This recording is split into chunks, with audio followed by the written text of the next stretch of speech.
की सास ने उसका स्वागत करते हुए कहा, बहू, तुम्हारा इस घर में हार्दिक स्वागत है। अपने शुभ कदमों से इस घर में प्रवेश करो। सीमा ने अपने पैर आगे बढ़ाए ही थे कि तभी सीमा को पैर बढ़ाते हुए कुछ ऐसा महसूस हुआ कि मानो कोई उसके पैर पकड़कर कदमों को आगे बढ़ने से रोक रहा है। सीमा ने इसे अपने मन का वहम समझकर अपने ससुराल में प्रवेश कर लिया। सीमा अपने पति कार्तिक की दूसरी पत्नी थी। कार्तिक की पहली पत्नी निशा ने आत्महत्या कर ली थी। लोगों का कहना था कि उसका मानसिक संतुलन सही नहीं था। आत्महत्या अक्सर ऐसे लोगों की ही अंतिम परिणति होती है। निर्धन माँ बाप की बेटी सीमा के लिए जब अच्छे कमाने वाला कार्तिक का रिश्ता आया तो सीमा के माँ बाप ने तुरंत ये रिश्ता स्वीकार कर लिया। बेटी के माँ बाप वैसे ही बड़े चिंतित रहते हैं और अगर वो गरीब हो तो बेटी के विवाह का प्रश्न उनके जीवन मरण का प्रश्न बन जाता है। सीमा और कार्तिक का विवाह बड़े ही साधारण तरीके से संपन्न हुआ। विवाह में कुछ करीबी रिश्तेदार ही शामिल हुए। सीमा की सास भी सीमा का गृह प्रवेश करवाकर अगले दिन ही अपने गांव लौट गई। सीमा की देवरानी गर्भवती थी और प्रसव कभी भी हो सकता था। बिना गृहिणी के कार्तिक का घर मकान बन गया था और कार्तिक के 3 वर्षीय बेटे अमन की देखभाल का प्रश्न भी तो था। जी हाँ, कार्तिक का एक बेटा भी था। अतः जैसे ही सीमा के माँ बाप ने रिश्ते के लिए हामी भरी, कार्तिक के माँ बाप ने बिना वक्त गवाए सीमा और कार्तिक की शादी करवाने का निर्णय ले लिया था। नवविवाहित सीमा पर विवाह के अगले दिन से ही घर गृहस्थी की पूरी जिम्मेदारी आ गई थी। सीमा अमन और अपने घर की अच्छे से देखभाल करने की कोशिश कर रही थी और वैसे भी सौतेली माँ को पग पग पर परीक्षाओं से गुजरना होता है। समाज और लोग सौतेली माँ के व्यवहार को उंगली करने में एक पल भी नहीं गंवाते। सीमा अपनी नई दुनिया में सामंजस्य बिठाने की कोशिश कर रही थी, लेकिन जब से वो इस घर में आई थी उसके साथ बड़ी अजीब अजीब सी घटनाएं हो रही थी। सीमा अपने कपड़े अलमारी में अच्छे से रखती, लेकिन कपड़े कभी सीमा को डाइनिंग टेबल पर रखे हुए मिलते, कभी सोफे पर मिलते तो कभी छत पर मिलते। किचन में से कभी सब्जियां गायब हो जाती। ऐसे ही एक दिन सीमा जब नहा रही थी तभी नल से पानी की जगह खून बहने लगा और सीमा ने जब ये देखा तो चिल्लाते हुए वो बाहर आ गई। नल में से पानी नहीं आ रहा। बदहवास सीमा कार्तिक को बस इतना ही कह पाई, 1 मिनट रुको, चेक करके आता हूँ। ऐसा कहकर कार्तिक अंदर चला गया। कार्तिक अंदर से ही चिल्लाया, नल में तो पानी आ रहा है। अच्छा हुआ तुम्हारे कहते ही मोटर नहीं चलाने गया, नहीं तो पानी बेकार ही बहता और बिजली का बिल बढ़ता वो अलग। पता नहीं तुम्हारा ध्यान कहाँ रहता है। कार्तिक सीमा को बातें सुनाने लगा। बाथरूम में सब कुछ सामान्य स्थिति में था। सीमा कुछ नहीं बोल सकी। कितने ही बार सीमा को छत पर किसी के चलने की आवाज़ आती। वो बार बार छत पर चेक करके आती, लेकिन वहाँ पर कोई भी नहीं होता था। सीमा गैस तो बंद करके आती, लेकिन वो दोबारा जल जाता।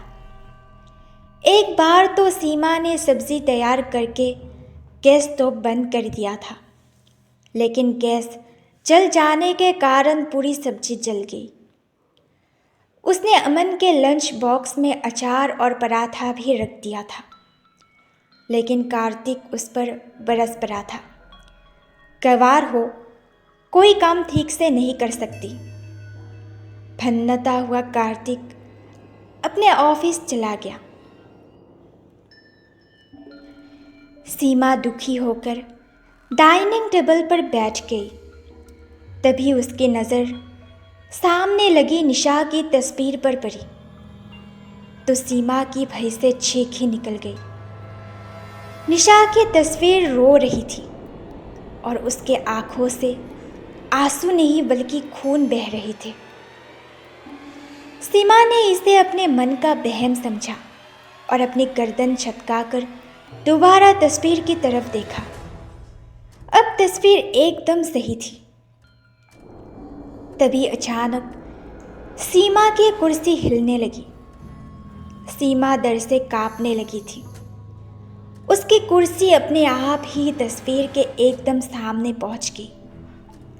डर से सीमा की सांसें बंद होने लगी थी और सीमा के मुंह से छींक भी नहीं निकल रही थी। उसने कुर्सी से उठकर भागने की कोशिश की, लेकिन जैसे वो कुर्सी से चिपक गई थी। कौन है यहाँ? सीमा ने जैसे तैसे पूछा। वो पसीने पसीने हो गई थी। उसका दिमाग सुन्न हो गया था। तभी निशा की तस्वीर से रक्त की बूंदें टपकने लगी और फर्श पर गिरकर कुछ आकार लेने लगी। मैंने आत्महत्या नहीं की थी। फर्श पर रक्त की बूंद गिरकर ऐसा आकार ले लिया था। तभी सीमा ने कहा, आपने आत्महत्या नहीं की थी? अगर आप निशा दीदी ही हो तो सामने आओ। तस्वीर में हलचल सी होने लगी। तस्वीर देखते ही देखते एक मानव आकृति में बदल गई। इस मानव आकृति की शक्ल निशा जैसी ही थी। हाँ सीमा, मैंने आत्महत्या नहीं की थी। वो आकृति के रूप में निशा कहने लगी। वो आकृति अभी भी हवा में ही थी। वैसे भी आत्मा तो हवा ही होती है। सीमा आश्चर्यचकित हुई वहीं पर खड़ी रही। निशा की आत्मा बोलने लगी। कार्तिक का किसी लड़की से प्रेम संबंध थे। मुझे जैसे ही पता चला मैंने कार्तिक को समझाने की बहुत कोशिश की। किससे थे? सीमा ने पूछा। उस लड़की का अब शादी हो चुका है। कार्तिक ने उसे भी अंधेरे में रखा था। उसका नाम जानने से अब कोई लाभ नहीं। समझ गई, लेकिन आपके साथ क्या हुआ था? सीमा ने पूछा। कार्तिक के प्रेम संबंध को लेकर मैं बहुत परेशान थी। उन्हीं दिनों घर के दरवाजे पर किसी ने दस्तक दी। मैंने दरवाज़ा खोला तो एक साधु थे। वो साधु भिक्षा मांग रहे थे। उन्हें देखते ही मैं दरवाज़ा बंद करने लगी थी। तभी साधु ने कहा कि पुत्री, तुम्हारे पति के कारण तुम परेशानी में हो। और साधु की बात सुनकर मुझे उन पर विश्वास हो गया और उन्हें अपनी पूरी कहानी सुना दी। तब वो साधु ने मेरी समस्या सुलझाने का विश्वास दिलाया। सीमा बोल पड़ी, फिर क्या हुआ? आपकी समस्या सुलझी या नहीं? साधु ने कहा कि मैं अगर खुद को तकलीफ़ दूंगी तो उतनी ही तकलीफ़ उस लड़की को भी मिलेगी। साधु की बातों में आकर मैं भूल गई थी कि दर्द देने से दर्द कभी नहीं मिटता। फिर भी मैंने अपने सिर पर पत्थर से चोट की और दूसरे दिन चुपचाप उस लड़की के घर पर जाकर देखा तो उसके सिर पर भी चोट थी। मुझे बुखार हुआ तो उसे भी बुखार हुआ। साधु ने कहा कि अगर मैं आत्महत्या की कोशिश करूंगी तो वो लड़की भी करेगी और वो मर जाएगी। सौतिया दाह से मैं इतना बौखलाई हुई थी कि मैंने आत्महत्या की कोशिश की। फंदा बनाने और लटकने में उस साधु ने ही मेरी मदद की थी। मैं केवल आत्महत्या का नाटक ही कर रही थी। गलती से स्टूल गिर गया और मैं सच में मर गई। उस आत्मा ने दुख भरे शब्दों में कहा, निशा दीदी, इसमें कार्तिक का क्या दोष है? सीमा ने पूछा। उस साधु को कार्तिक ने ही भेजा था। कार्तिक ने ही ये पूरी साजिश रची। मुझे साधु की बातों पर यकीन हो जाए इसलिए कार्तिक ने खुद ने एक दुर्घटना के जरिए उस लड़की के सिर पर भी चोट लगा दी थी। गलती मेरी भी थी, जिसकी मुझे तो इतनी बड़ी सज़ा मिल गई। लेकिन साजिश करता कार्तिक अभी तक स्वतंत्र घूम रहा है। तभी सीमा ने कहा, दीदी अब फिक्र मत कीजिए, आपको न्याय मिलेगा और कार्तिक को दंड।